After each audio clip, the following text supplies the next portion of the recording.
Welcome to my class. আমি প্রদ্যোৎ। দেখো আজকে আমি তোমাদের করাবো ক্লাস 5 অর্থাৎ পঞ্চম শ্রেণীর আমার গণিত বিষয়ের। দেখো পৃষ্ঠা নম্বর 146। পৃষ্ঠা নম্বর 146-এ যে অঙ্কগুলো দেওয়া রয়েছে প্রত্যেকটা অঙ্ক আমি খুব সহজ করে বুঝিয়ে দেওয়ার চেষ্টা করব। তোমরা শেষ পর্যন্ত ভিডিওতে সঙ্গে থাকো, আশা করি বুঝতে পারবে। তো চলো শুরু করা যাক। তো দেখো প্রথমে কি লেখা আছে, লেখা আছে অপ্রকৃত বা মিশ্র ভগ্নাংশের মধ্যে পূর্ণ সংখ্যা ও দশমিক সংখ্যা দেখে দশমিক ভগ্নাংশে লিখি। তাহলে অপ্রকৃত ভগ্নাংশ কাকে বলে বা মিশ্র ভগ্নাংশ কাকে বলে? দেখো অপ্রকৃত ভগ্নাংশ হচ্ছে যে ভগ্নাংশের লব বড় হর ছোট। দেখো এই যে ভগ্নাংশটা দেয়া রয়েছে এখানে, উপরে আছে 31, নিচে আছে 10। 10 হচ্ছে হর আর 31 হচ্ছে লব। লব দেখো হরের থেকে বড়। এই রকম ভগ্নাংশকে আমরা কি ভগ্নাংশ বলি? অপ্রকৃত ভগ্নাংশ বলি। ঠিক আছে। আর কি বলছে, মিশ্র ভগ্নাংশের মধ্যে পূর্ণ সংখ্যা ও দশমিক সংখ্যা দেখে দশমিক ভগ্নাংশে লিখি। অর্থাৎ এই অপ্রকৃত ভগ্নাংশ বা মিশ্র ভগ্নাংশ। মিশ্র ভগ্নাংশ কাকে বলছে? তাহলে অপ্রকৃত ভগ্নাংশকে যদি আমরা ভাগ করি, দেখো 31-কে 10 দ্বারা ভাগ করা হয়েছে, ভাগ করলে কত হচ্ছে? 3 10-এ 30 হচ্ছে। আর তাহলে 32 থেকে 30 বাদ দিলে থাকতে ভাগশেষ হচ্ছে 1, তাই তো? তাহলে এটাকে আমরা এই যে এই অপ্রকৃত ভগ্নাংশকে ভাগ করে কেমন ভগ্নাংশ পেলাম? এখানে 3 পেলাম ভাগফল। তাহলে 3-কে আমরা পূর্ণ সংখ্যাকে রাখলাম, আর 1/10 এইভাবে রাখলাম। বুঝতে পেরেছো? তাহলে এই যে ভগ্নাংশটা পেলাম, এই অপ্রকৃত ভগ্নাংশ থেকেই এটা পেলাম এই ভাগের মাধ্যমে। এইটা ছিল অপ্রকৃত ভগ্নাংশ, সেখান থেকে কি ভগ্নাংশ পেলাম? মিশ্র ভগ্নাংশ। তাহলে মিশ্র ভগ্নাংশ কাকে বলে? দেখো মিশ্র ভগ্নাংশ হচ্ছে সেই ভগ্নাংশ যেখানে পূর্ণ সংখ্যা থাকবে। দেখো এখানে একটা পূর্ণ সংখ্যা আছে 3, আর তার সঙ্গে প্রকৃত ভগ্নাংশ থাকবে। প্রকৃত ভগ্নাংশ কোনটা? দেখো এই যে 1/10, এটা হচ্ছে প্রকৃত ভগ্নাংশ। প্রকৃত ভগ্নাংশ কাকে বলে? যে ভগ্নাংশের লব ছোট হর বড় তাকে প্রকৃত ভগ্নাংশ বলছে। তাহলে মিশ্র ভগ্নাংশ কাকে বলছে? একটা পূর্ণ সংখ্যা থাকবে, এখানে দেখতে পাচ্ছ পূর্ণ সংখ্যা 3 আছে, আর তার সঙ্গে প্রকৃত ভগ্নাংশ আছে। বুঝতে পেরেছো? দুটো মিলেই যে ভগ্নাংশ তৈরি হচ্ছে তাকে বলছে মিশ্র ভগ্নাংশ। মিশ্র মানে কি? মিশ্রণ।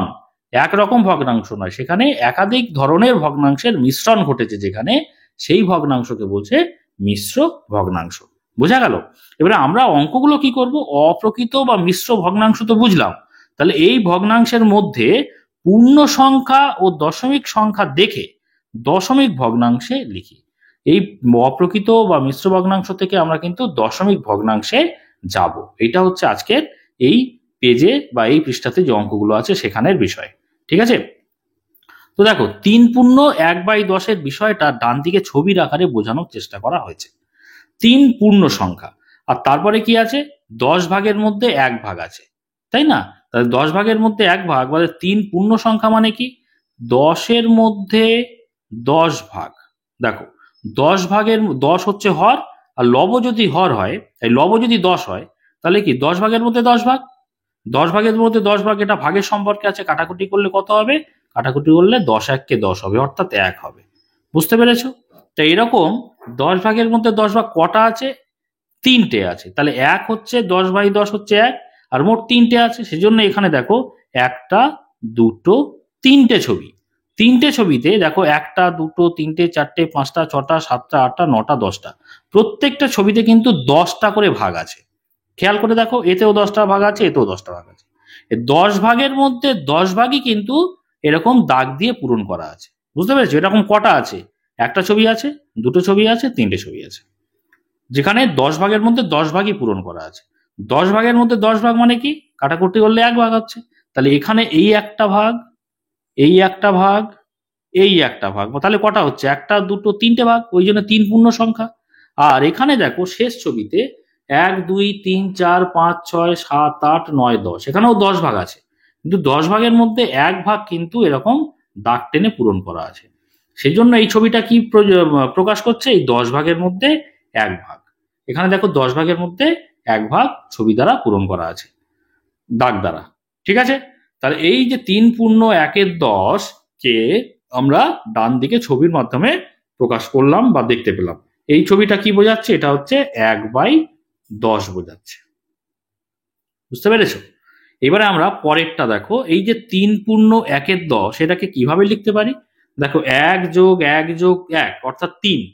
তাহলে 3 পূর্ণ 1/10 3 যোগ, প্রত্যেকটা কিন্তু যোগ, হ্যাঁ, 3 যোগ 1/10 লিখতে পারি। বুঝতে পেরেছো? এই 3 পূর্ণ 1/10 3/1/10 লিখতে পারি, 3 যোগ 1/10। বুঝতে পেরেছো? এবারে 3 তো পূর্ণ সংখ্যা আছে, যেমন ছিল রেখে দিলাম, যোগ 1/10 এই যে প্রকৃত ভগ্নাংশকে আমরা দশমিক ভগ্নাংশে নিয়ে যেতে পারি। কিভাবে? না দেখো, একের পরে কটা শূন্য আছে? হরে দেখতে পাচ্ছি একের পরে একটা শূন্য আছে। একের পরে যদি একটা শূন্য থাকে, তাহলে লবে যে সংখ্যাটা আছে তার আগে এক এক ঘর আগে দশমিক হয়ে যাবে। দেখতে পাচ্ছ লবে আছে একটা এক আছে, তাহলে এক ঘর আগে দশমিক মানে দশমিক এক হয়ে যাবে। বুঝতে পেরেছো? তাহলে 3 যোগ দশমিক 1 যদি আমরা যোগ করে দিই 3.1 হবে। ঠিক আছে, সেটাকে আমরা যদি কথায় লিখি কি হচ্ছে? 3.1। তাহলে এই অঙ্কটা করে দেয়া রয়েছে, এই অঙ্কটা করে দেয়া রয়েছে। এরকম অঙ্ক পরের যেগুলো আছে আমরা নিজেরা করব। আশা করি উপরের করে দেওয়া অঙ্ক থেকে বিষয়টা তোমরা বুঝতে পেরেছো। এবারে আমরা দেখো একই রকম ভাবে 5 পূর্ণ 2/10 কিভাবে করা হচ্ছে। উপরে যেমন 3 পূর্ণ 1/10 3 যোগ 1/10 করেছি, তেমনি 5 পূর্ণ 2/10 লিখবো 5 যোগ 2/10।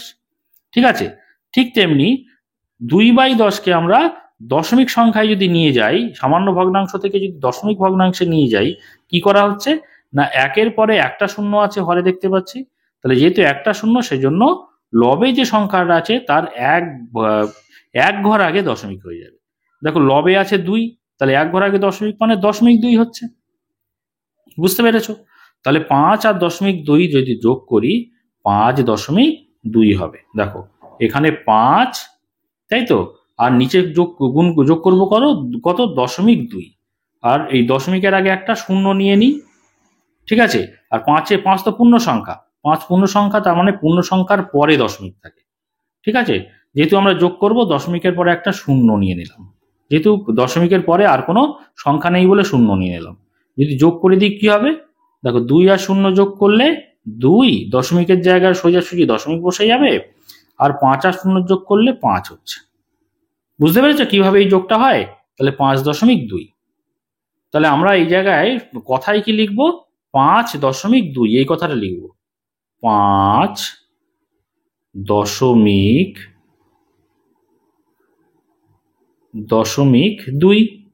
উপরে যেমন 3.1 লেখা আছে, এখানে তেমনি 5.2 লিখে দিলাম। এবারে দেখো তার পরের সংখ্যাটা একই রকম, 7 পূর্ণ 7/10, এটাকে কি লিখবো? 7 উপরে যেমন করা আছে, 7 পূর্ণ সংখ্যাটাকে আলাদা রাখবো, যোগ প্রকৃত ভগ্নাংশ অর্থাৎ 7/10 আলাদা করে দেবো। বুঝতে পেরেছো? এবারে দেখো 7 পূর্ণ সংখ্যাটাকে এখানে রাখবো আলাদা, আর 7/10 এখানে হর কি আছে? 10 আছে। হরে দেখতে পাচ্ছি একের পরে একটা শূন্য আছে, তাহলে লবের জায়গায় এই সংখ্যাটাকে যদি আমরা দশমিক ভগ্নাংশে নিয়ে যাই তাহলে কি হবে? একটা শূন্য আছে একের পরে, তার মানে এক ঘর আগে দশমিক হয়ে যাবে।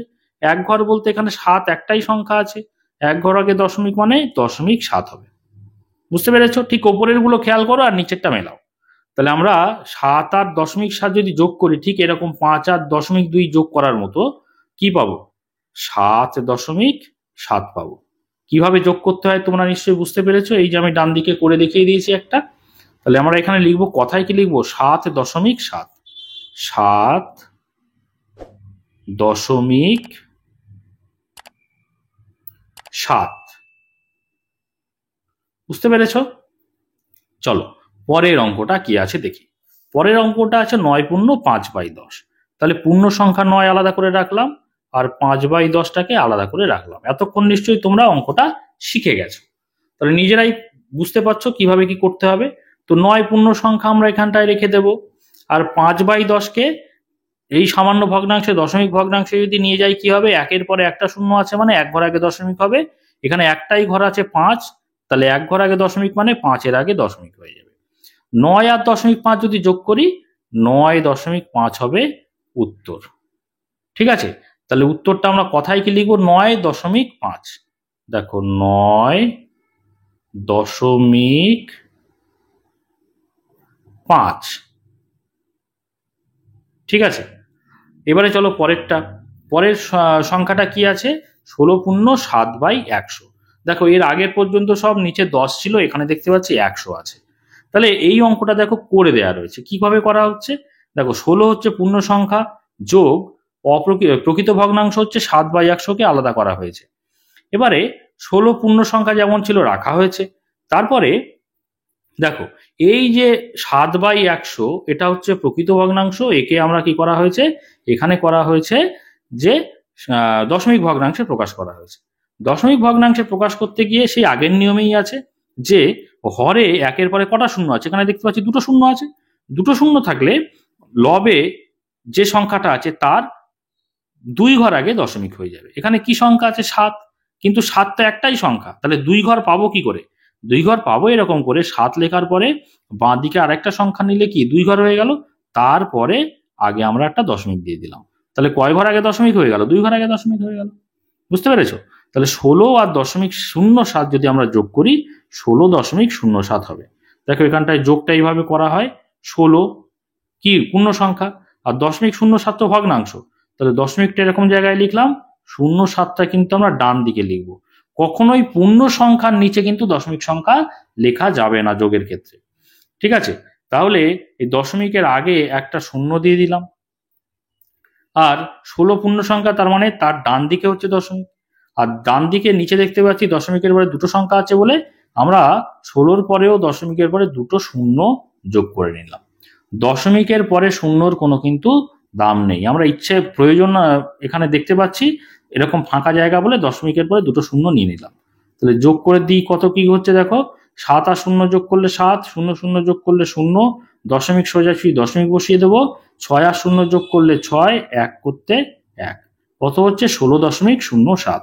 এখানে দেখতে পাচ্ছ 16.07 কি করে যোগ করতে হয় আশা করি বুঝতে পেরেছো। কথায় লেখা হয়েছে দেখো 16.07। ঠিক একই রকম ভাবে আমরা নিচের অঙ্কগুলো করব।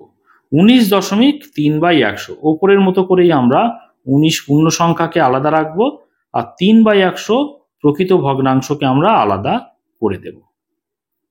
ঠিক আছে, এবারে পরের লাইনে দেখো 19 সংখ্যাটা যেটা পূর্ণ সংখ্যায় আছে আলাদা রাখলাম, 3/100কে আমরা দশমিক ভগ্নাংশে নিয়ে যাব। দেখো একের পরে দুটো শূন্য আছে মানে 2 ঘর আগে দশমিক হবে, তাহলে আমরা 1 ঘর লিখলাম 3, 2 ঘর তো নেই, তাহলে আর একটা বাঁদিকে শূন্য বসিয়ে 2 ঘর করে নিলাম, তাহলে 2 ঘর হলো, তার আগে দশমিক মানে 0.03 হবে। তাহলে 19 আর 0.03 ঠিক এই আগেরটার মতো যদি আমরা যোগ করি কত পাবো বলতো, 19.03 পাবো। তাহলে ছোট ঘরে আমি ছোট ছোট করে লিখছি 19.03। ঠিক আছে, এটা হবে, আমি একটু পরিষ্কার করে নিচে লিখি 19.03। বুঝতে পেরেছ? আচ্ছা, তাহলে আমরা এই কথাটাও এটা লিখবো 19.03।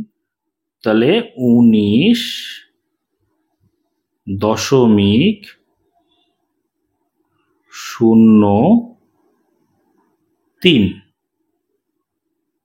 ঠিক আছে, আচ্ছা পরেরটা দেখো কি আছে, 23 পূর্ণ 23/100।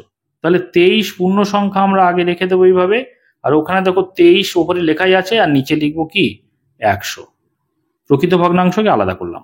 আর এখানে 23 পূর্ণ সংখ্যা যেমন ছিল রেখে দেবো, আর এই 23/100কে যদি ভগ্নাংশে প্রকাশ করি দশমিক ভগ্নাংশে, তাহলে দুটো শূন্য আছে আগের পরে, ওই জন্য 2 ঘর আগে দশমিক হবে, সেই জন্য 23-এর আগে একটা দুটো ঘর আগে এই দশমিক দিলে 0.23 হবে। ঠিক আছে, তাহলে 23 আর 0.23 যদি আমরা যোগ করি তাহলে 23.23 হবে। দেখো আমরা এখানে লেখা আছে বা কথায় 23.23। দশমিকের পরে যে সংখ্যাগুলো থাকে ভালো করে খেয়াল করো এই বিষয়টা, দশমিকের পরে যে সংখ্যাগুলো থাকে সেটাকে কিন্তু আমরা একসাথে উচ্চারণ করি না, অঙ্কগুলোকে আলাদা আলাদা করে উচ্চারণ করি। যেমন এখানে আমরা কখনোই কিন্তু বলবো না 23.23, এই কথাটা বলবো না।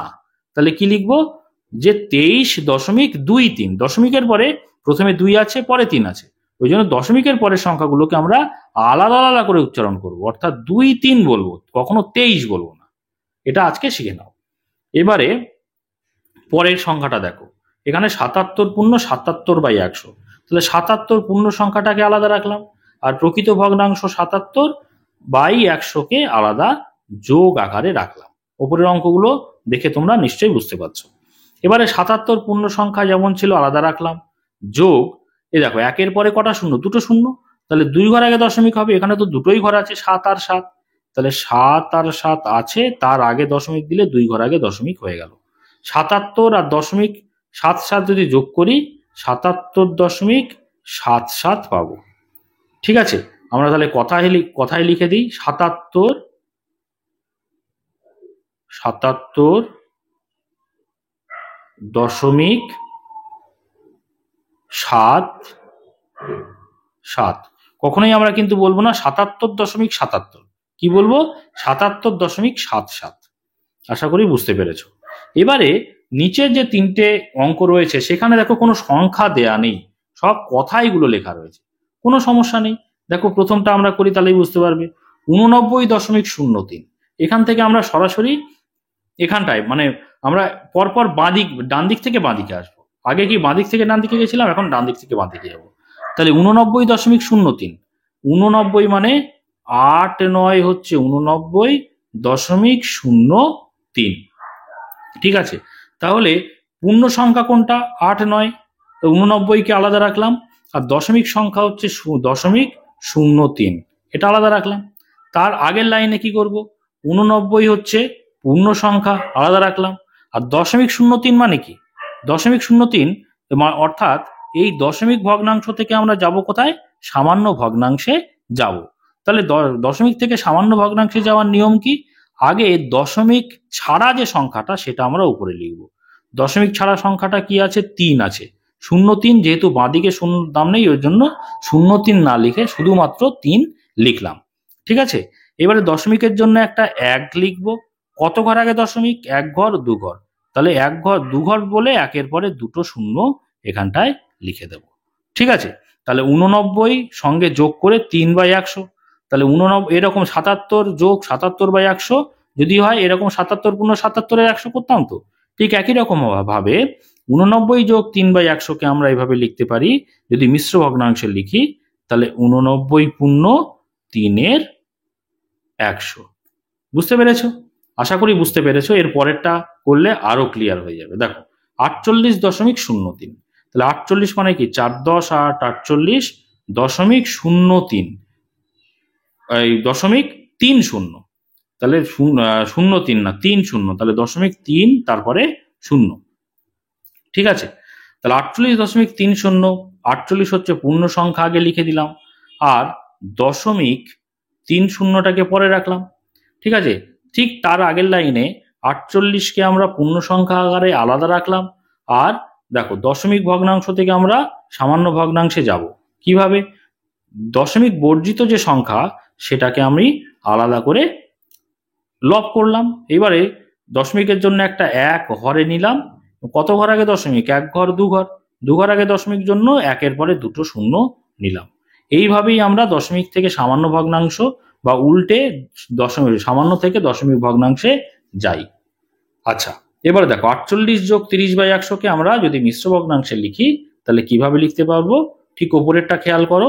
48 পূর্ণ এই যে প্রকৃত ভগ্নাংশটাকে পরে লিখবো 30/100। ঠিক আছে, এবারে শেষ অঙ্ক দেখো 146 পেজের কি আছে, 200.02, 200 তাহলে 200 মানে কি 200, দেখো 200 লিখলাম, দশমিক দিলাম, 200.02, তাহলে প্রথমে 0 পরে 2। ঠিক আছে, তাহলে পূর্ণ সংখ্যা কোনটা 200, সেটাকে আলাদা লিখলাম, আর দশমিক সংখ্যা কোনটা 0.0 দিই, এটাকে আলাদা লিখলাম। এই যে পূর্ণ সংখ্যা 200 সেটাকে আমরা আগের লাইনে 200 আলাদা লিখে দিলাম। এবার 0.02 এটাকে আমরা কি দশমিক ভগ্নাংশ থেকে সামান্য ভগ্নাংশে যাব। কিভাবে যাব, দেখো দশমিক বর্জিত সংখ্যা যেটাকে আমরা লবে লিখবো, অর্থাৎ 2, বাঁদিকে শূন্যর দাম নেই বলে বাঁদিকে শূন্যটা আর লিখলাম না। এবারে দশমিকের জন্য একটা 1 লিখবো, আর কত ঘর আগে দশমিক, 1 ঘর 2 ঘর, সেই জন্য একের পরে দুটো শূন্য লিখে দেবো। ঠিক আছে, ঠিক আগের মতোই 200 যোগ 2 পূর্ণ 2/100কে আমরা 200 পূর্ণ 2/100 লিখতে পারি। ঠিক আছে, এটা হয়ে গেল কি মিশ্র ভগ্নাংশ হয়ে গেল। তাহলে 146 পেজে দেখো মিশ্র ভগ্নাংশকে পূর্ণ সংখ্যা ও দশমিক ভগ্নাংশে লেখা সেটা কিন্তু আমরা এই শিখন সামর্থ্যে শিখে নিলাম এই অঙ্কের মাধ্যমে। তো আশা করি তোমরা বুঝতে পেরেছো। এর পরের ভিডিওতে দেখো আমরা 147 নম্বর পেজ বা তার পরের সমস্ত ভিডিওগুলো করতে থাকবো। তোমরা সেই সমস্ত অঙ্কগুলো যদি পেতে চাও অবশ্যই চ্যানেলটিকে সাবস্ক্রাইব করে নিয়ে সঙ্গে থেকো। আর আজকের ভিডিওটি যদি ভালো লাগে অবশ্যই একটা লাইক করে দিও, কমেন্ট করো, বন্ধুদের মধ্যে শেয়ার করে দিও। আর শেষ পর্যন্ত ভিডিওতে সঙ্গে থাকার জন্য সকলকে অসংখ্য ধন্যবাদ।